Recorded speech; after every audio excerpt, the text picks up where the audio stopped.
નમસ્કાર. આજે આપણે સંખ્યા વિશે શીખીશું. તો સંખ્યા જ્ઞાન, જેમાં સૌપ્રથમ આવે છે પ્રાકૃતિક સંખ્યા. પ્રાકૃતિક સંખ્યાની શરૂઆત એકથી શરૂ કરી ને અનંત અસંખ્ય હોય. સૌથી નાની પ્રાકૃતિક સંખ્યા એક છે. સૌથી મોટી પ્રાકૃતિક સંખ્યા ન મળે, કારણ કે પ્રાકૃતિક સંખ્યા અસંખ્ય છે. પ્રાકૃતિક સંખ્યા પછી આવે છે પૂર્ણ સંખ્યા. પૂર્ણ સંખ્યાની શરૂઆત 0 થી થાય છે. સૌથી નાની પૂર્ણ સંખ્યા 0 છે. સૌથી મોટી પૂર્ણ સંખ્યા ના મળે, કારણ કે તે પણ અનંત છે. હવે પૂર્ણાંક સંખ્યા. પૂર્ણાંક સંખ્યામાં 3 પ્રકારની સંખ્યાઓનો સમાવેશ થાય: ધન પૂર્ણાંક, ઋણ પૂર્ણાંક અને શૂન્ય પૂર્ણાંક. ધન પૂર્ણાંકમાં 1, 2, 3 એમ અનંત સુધી વિસ્તરેલી હોય, એટલે કે અસંખ્ય. ઋણ પૂર્ણાંકમાં -1, -2, -3, -4 એમ અનંત સુધી વિસ્તરેલી, એટલે કે અસંખ્ય. અને શૂન્ય પૂર્ણાંકમાં માત્ર 0. તો સૌથી નાની ધન પૂર્ણાંક 1 છે અને સૌથી મોટી ધન પૂર્ણાંક ન મળે. ઋણ પૂર્ણાંક. ઋણ પૂર્ણાંકમાં સૌથી મોટી ઋણ પૂર્ણાંક 1 છે.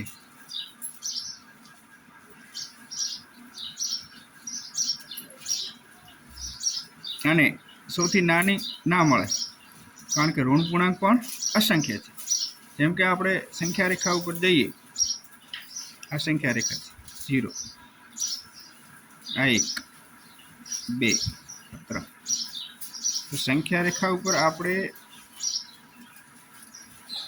જમણી બાજુ જઈએ તો સંખ્યા મોટી મળે, અને ડાબી બાજુ જઈએ સંખ્યા નાની. એટલે કે સૌથી મોટી ઋણ પૂર્ણાંક 1 છે અને સૌથી નાની ઋણ પૂર્ણાંક ન મળે, કારણ કે ઋણ પૂર્ણાંક પણ અસંખ્ય છે. એટલે ઋણ પૂર્ણાંક મેળવવા માટે આપણે ડાબી બાજુ જવું પડે. જેમ જેમ ડાબી બાજુ જઈએ એમ નાની સંખ્યાઓ આવતી જાય, એટલે સૌથી નાની ઋણ પૂર્ણાંક પણ અસંખ્ય. શૂન્ય પૂર્ણાંક. શૂન્ય પૂર્ણાંકમાં 0 નો સમાવેશ થાય છે. હવે અપૂર્ણાંક સંખ્યા.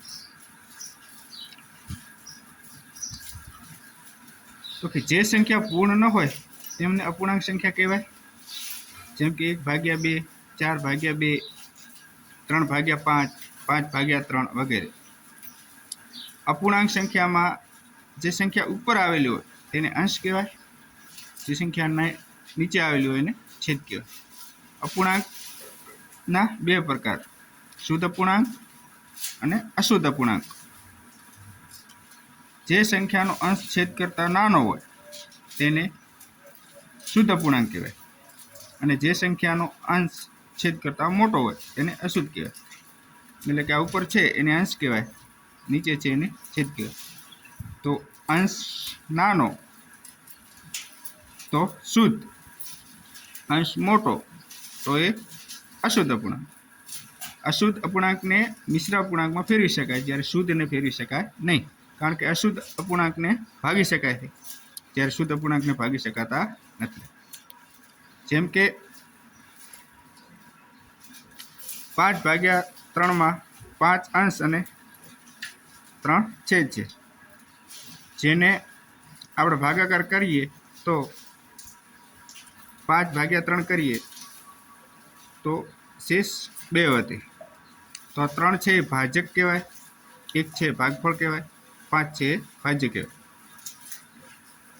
હવે એને પાછા મિશ્રમાં ફેરવીએ તો અહીંયા પૂર્ણ તરીકે આવશે એક ભાગફળ. શેષ ઉપર જતા રહેશે અંશમાં, અને ભાજક જ્યાં છે ત્યાં છેદમાં જ રહેશે.